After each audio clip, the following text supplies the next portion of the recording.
Welcome back, folks, to some more Eric the Unready.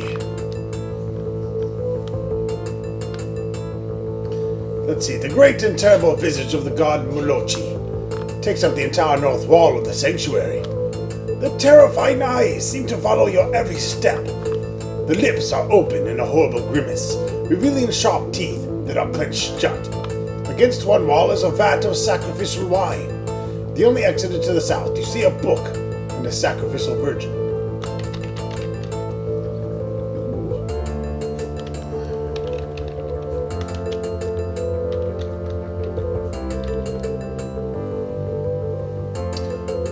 We take the book and we try to enter Molochi. Nope, no exit there.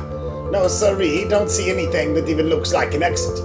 Doubt there ever will be one there. Yep, I'm sure of it.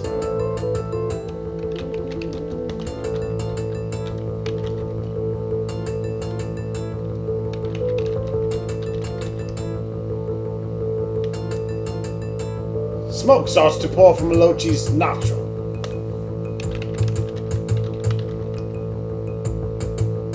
Fire pours out of his eyes.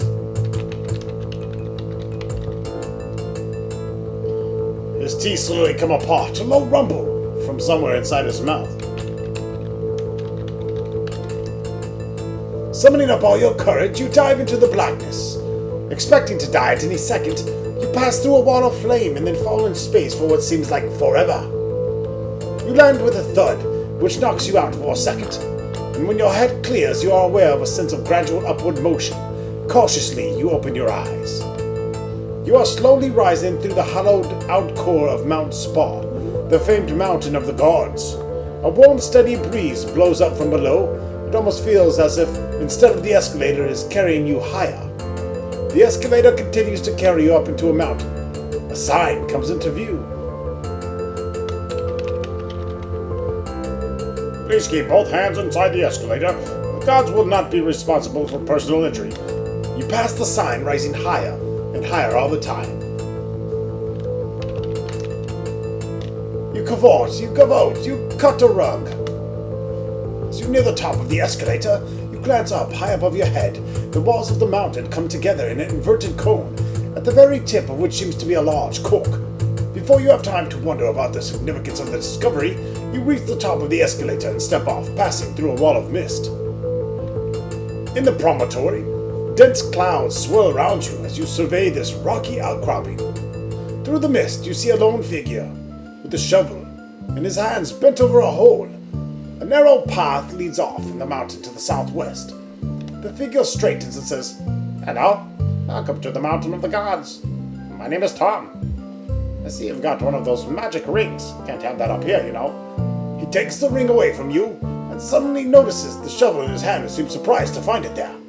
After a moment, he shrugs and fills in the hole he was just digging. "Tell me a little about yourself." "I am a god of short-term something, but I can't seem to remember what." "Can I borrow your shovel?" "What shovel?" "Can you recite the Epic of Balder from memory?" "Sure. A long time ago, endeth the Epic of Balder. Pretty good, huh?" "What's in the hole?" "By the way, I'd be glad to answer any questions you might have. If there's anything you want to know about, just ask me about it." "Thanks for the memories."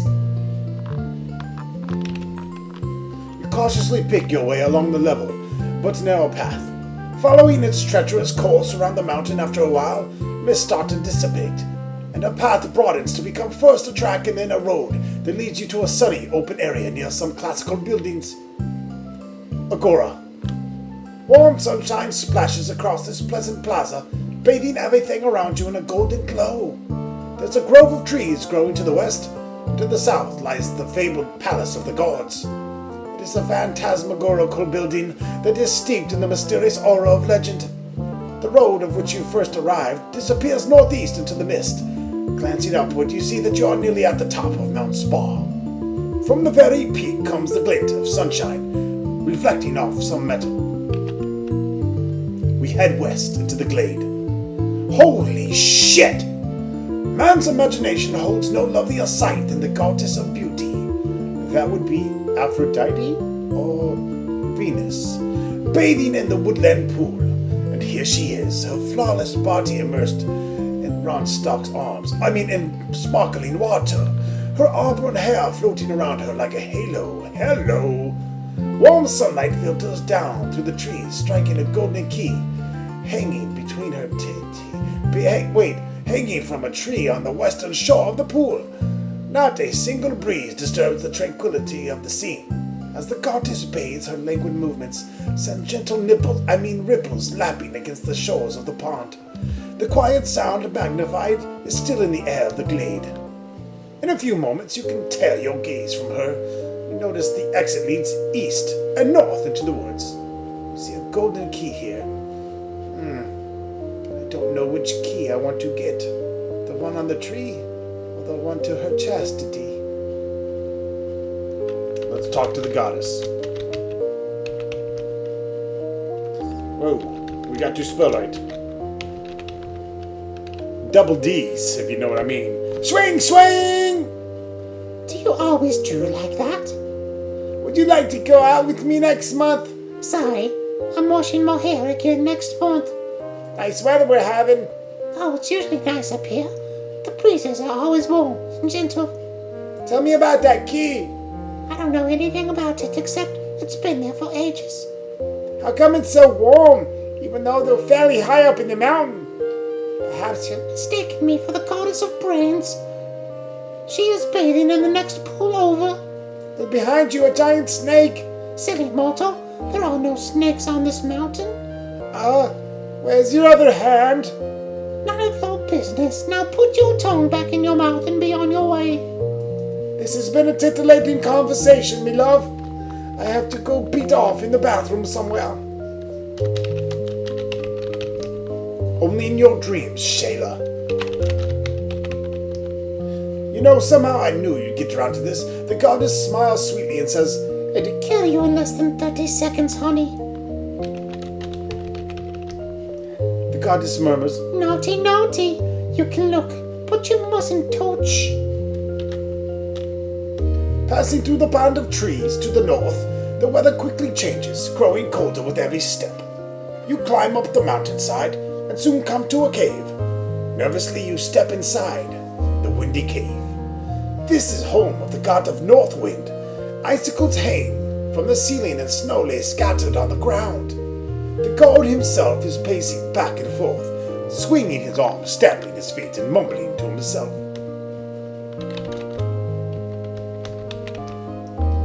A small, female voice in your head says, Be careful, Eric. That stuff is so cold, your balls might stick to it. Mom, is that you? You think to yourself. Suddenly you hear the wizard's small voice. Excuse me, Miss Unready, but I'm only a small voice allowed in Eric's head right now. Oops, sorry. The other voice says, Well, goodbye, Eric, and don't forget to wash behind your ears.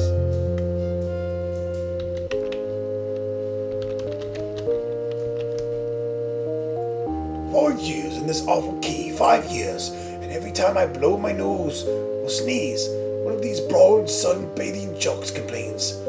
I'm making it too cold for everyone else. I'd like to see them try to leave up without sneezing. Well, at least I won't be up here much longer. Today's my birthday, and in 2 more weeks I'll be out of here." Some birthday, no cake, no presents, no party. Nobody ever sacrifices to the north wind evermore. They save all the good stuff for the god of spring or the goddess of fertility. What good does a virgin do her? I'd like to know. 2 more weeks, though. 2 more weeks, and I'm fucking history. "Hey, mortal," the god calls. "Do me a favor and take this note to the palace of the gods and give it to Morty." He scrawls out the note and folds it in half, passing his fingers along toward the edge to seal it shut. He then stuffs it in your hand. He turns away, but then looks back and says, "Ooh, I almost forgot." He waves his hand and mumbles a phrase under his breath. "There, you'll be able to get into the palace now. We don't like people just to wander in. Once you've been inside, you'll understand why. It's an image thing. Anyways, thanks a million."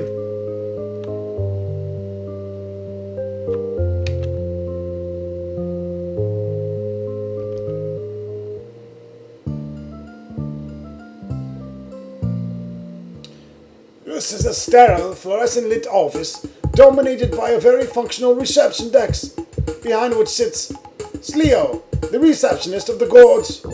In the background, you hear the suppressed hum of activity. Exits lead west, east, and north. Against one wall sits a large trophy case. As you cross the threshold into the palace, the seal on a note magically dissolves and the note falls open. You got to get me out of here. I've been up here in case every day for 5 years. I'm freezing my bones off. 2 more weeks and my contract's up. How about it, Morty? You're my agent. Can't you give me a cushier gig?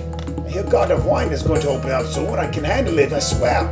Hangovers are nothing compared to this frostbite on my cock. Yours, God of the North. Let's look at the case. The trophy case contains a plaque, a costume, a painting, a small boat, and a large bowling trophy. Let's look at the plaque. Top 10 favorite pranks on the gods.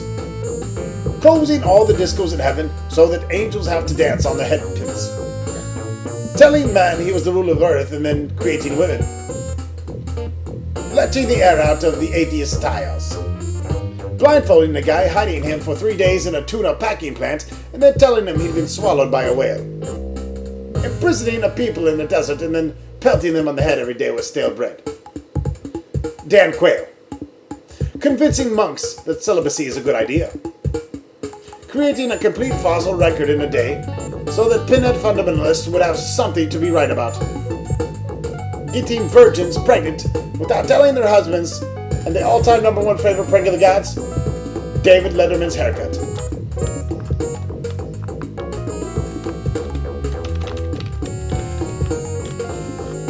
Looking at the costume, it's a featured serpent costume. Below it is a card that reads, Special Award for the goofiest costume foisted off on worshippers. The boat is a miniature replica of the Ark. Below it the card reads, Lifetime Achievement Award for the most creative response to the world's overpopulation. The Great Flood.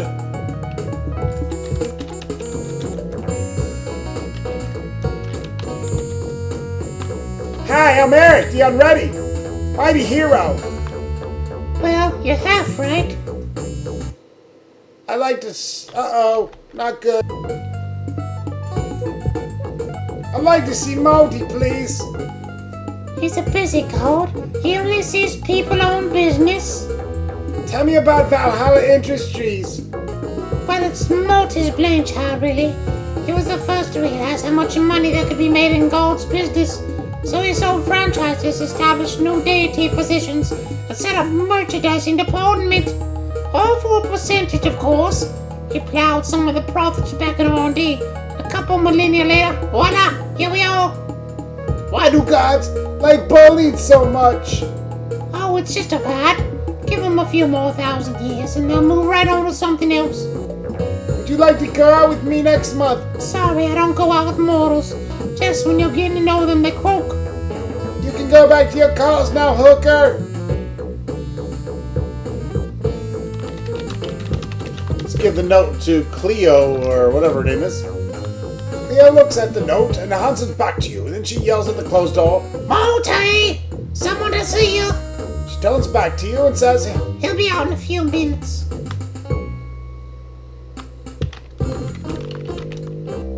Cavort, cut a rug, and then I stop, and then I take a shit on your carpet. Oh yeah, and then I piss all over the place. The door to Martys' office opens. 2 grotesquely dressed characters emerge. Remember Marty, they chorus. We are 2 wild and crazy gods. They do a slow shimmy out to the front entrance. Marty puts his arm around your shoulder and guides you into the office. Martys' office is cluttered with tacky bric-a-brac. The walls are crowded with mementos and autographed pictures of him, with gods and goddesses. Marty plops into a leather chair behind his desk and says, Martin, don't get many of them up here. Well, what can I do for you? You can suck my asshole, Marty. Fuck you.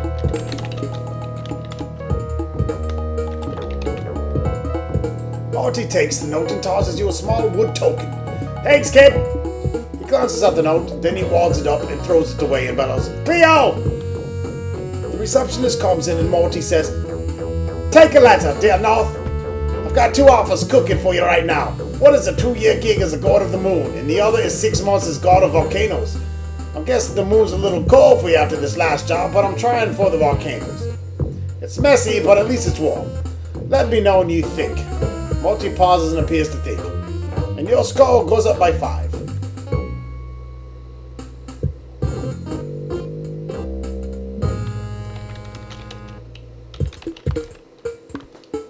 "Who are these people in the pictures?"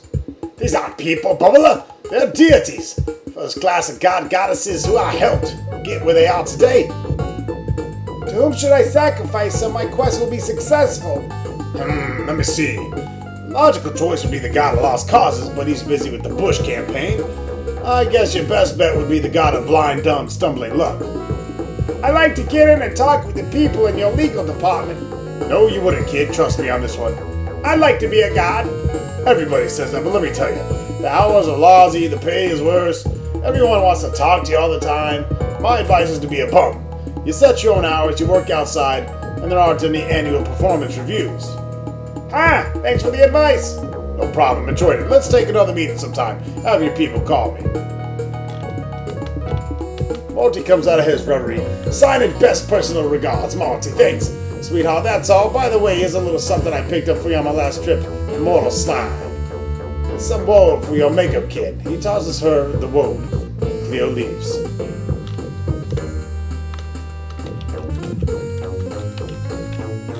"Love you, babe. Don't ever change." Marty comes out from behind his desk and says, "Thanks for dropping by, kid. Next time you're up on Mountaintop, stop by and we'll do lunch." He steers you out of the front office and says, "Ciao, babe," as he closes the door.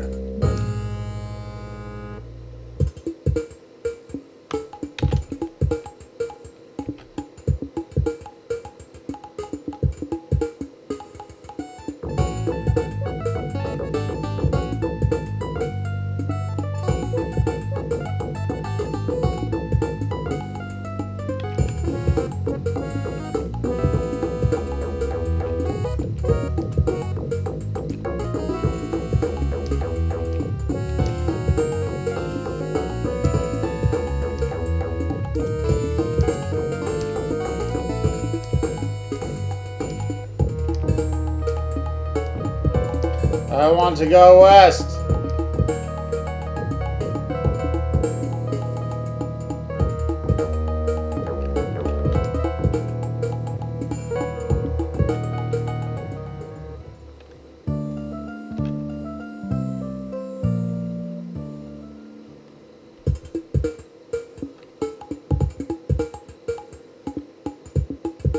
The Lounge of the Gods is a worn-out room that could use a good coat of paint. A broken nectar machine sits in the middle of the room. Behind it, a nectar machine repair guard is sitting on the couch. The company bulletin board adorns the far wall.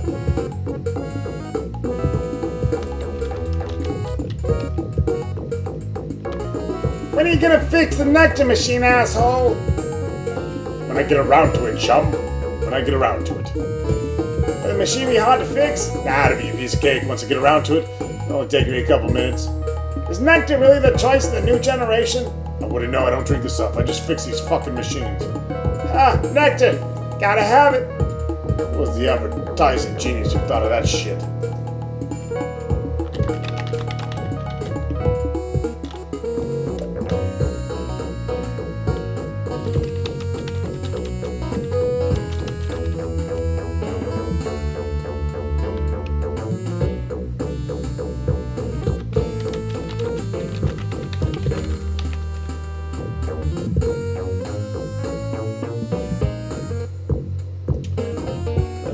Nectar machines, token.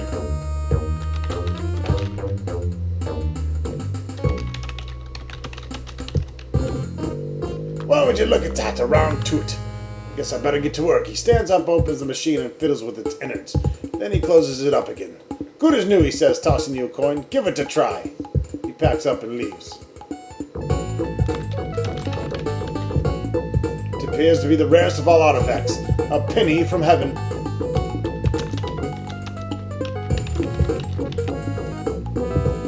falls into the machine with a satisfying chink. A bottle of nectar appears below. You take the bottle and suddenly you hear a grinding noise from inside the machine. Whatever gremlin was occupying the machine has returned with a vengeance.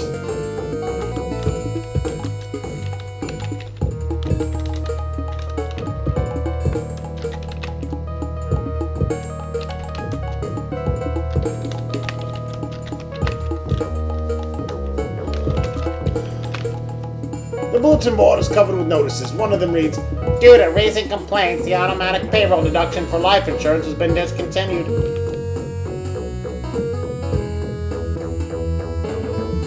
This is a cluttered workshop full of odds and ends. In a sealed container, you see a rock, a bush, some pills, and a pair of sandals and a trumpet. On a counter, you see a machine. As you enter, a white-coated scientist looks up and says, "Welcome! I get so few visitors. Let me show you my latest project." He pats a large machine that is sitting on the counter. "This is my prototype of a all-in-one plague machine. Up until now, our operatives have had to carry separate pieces of equipment for each plague they wanted to invoke. A staff for snakes, a thigh bone for sheep, or for locust. Now this prototype is too large to carry, but when the final model is finished, all those separate functions will be combined in one small, easy-to-use device. Let me show you how it works." Just then, an aide sticks his head in the room and says, "I'll need it over in the New World lab. Johnson says he dropped a vial and there was a real big bang." "Rats," says the scientist. He gives you an apologetic nod and leaves the room.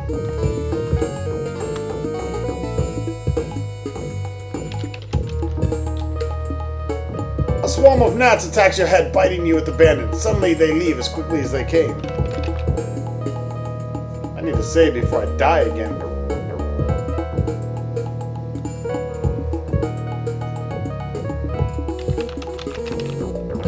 A herd of frogs suddenly materializes and then galumps out of sight.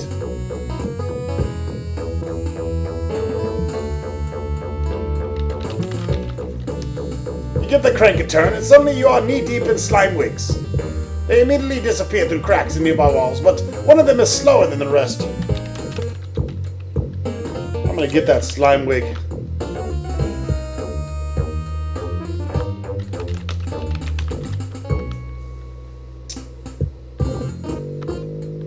Take the slime wig. You take the slime wig.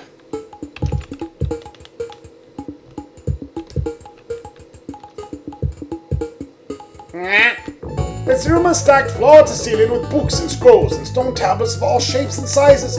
Behind a small table is Emily, the diminutive librarian of the gods. You greet the librarian. "Hi, I'm new here. Got any good books?" Books? Of course we don't have any books. This is a library. We don't carry brooks or streams or rivulets or anything like that. For that matter, we don't have ponds or lakes either, dumbass. All that water would spoil the paper. And besides, how could you borrow a brook? You can't pick one up and... You break into her tirade. "Books, I said, you stupid deaf bitch! Books!" She stares at you blankly. Oh, that's different. Well, then never mind.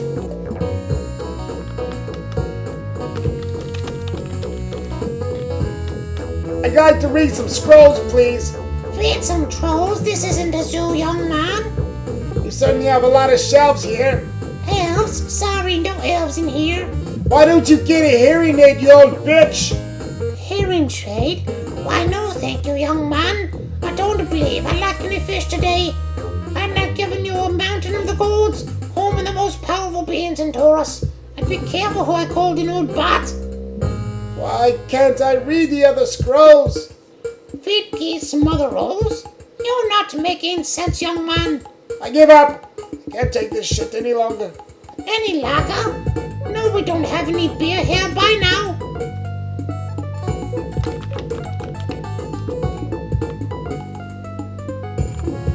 Alright, reading the list.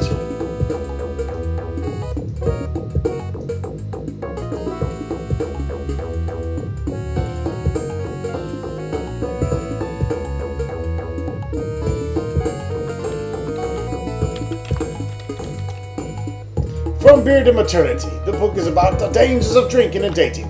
You read a few pages and discover nothing of real interest.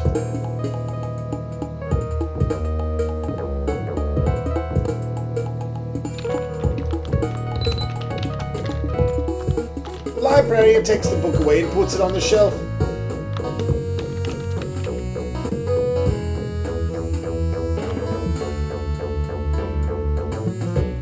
How to scale Mount Spa. That sounds interesting. Remember, this is Lindy Library. I expect to see this book back here within 10 minutes.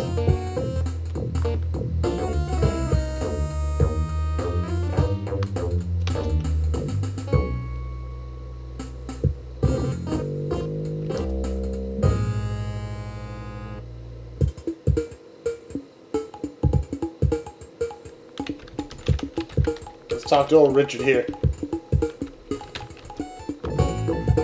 I'd like to get something copy, please.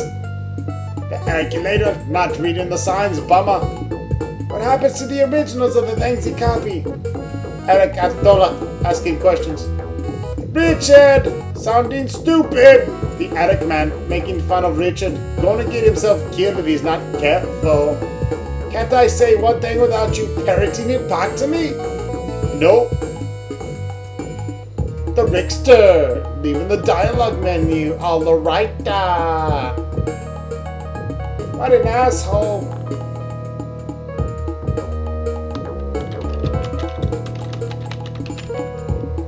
Richard glances at the book and says, Eric being illegal. Trying to duplicate copyrighted materials, no can do. He hands the book back to you.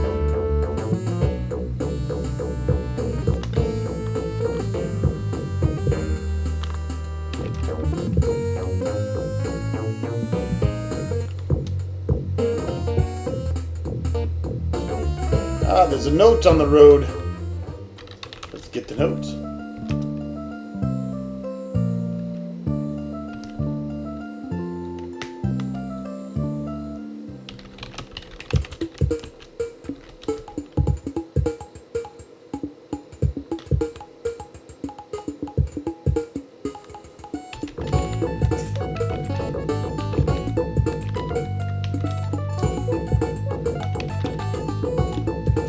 Dance around for a little bit till Morty lets you back in the office.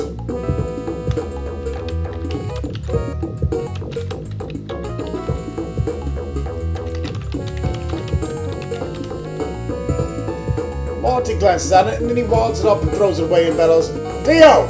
The receptionist comes in and Morty says, Take a memo, Atlas. I know you're getting tired, but try to hang on a little longer.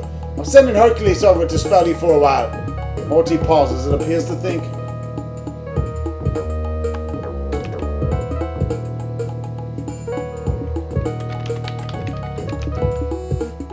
You take the costume from the case. Cleo returns and takes her place behind the desk.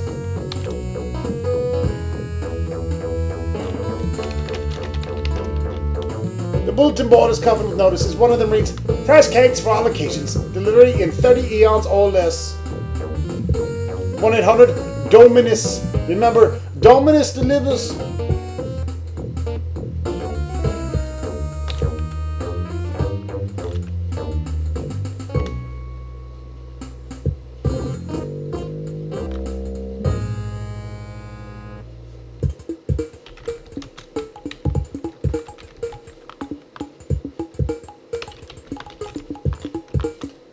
Thank you for calling. Dominus, we'll be right over. Bye. The receptionist speaks to her headset. I don't believe we have any vacancies at the moment, but if you hold on, I'll put you through the personnel.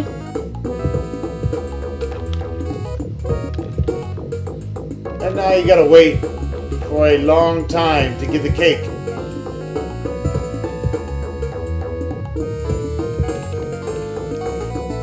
So just keep typing and wait.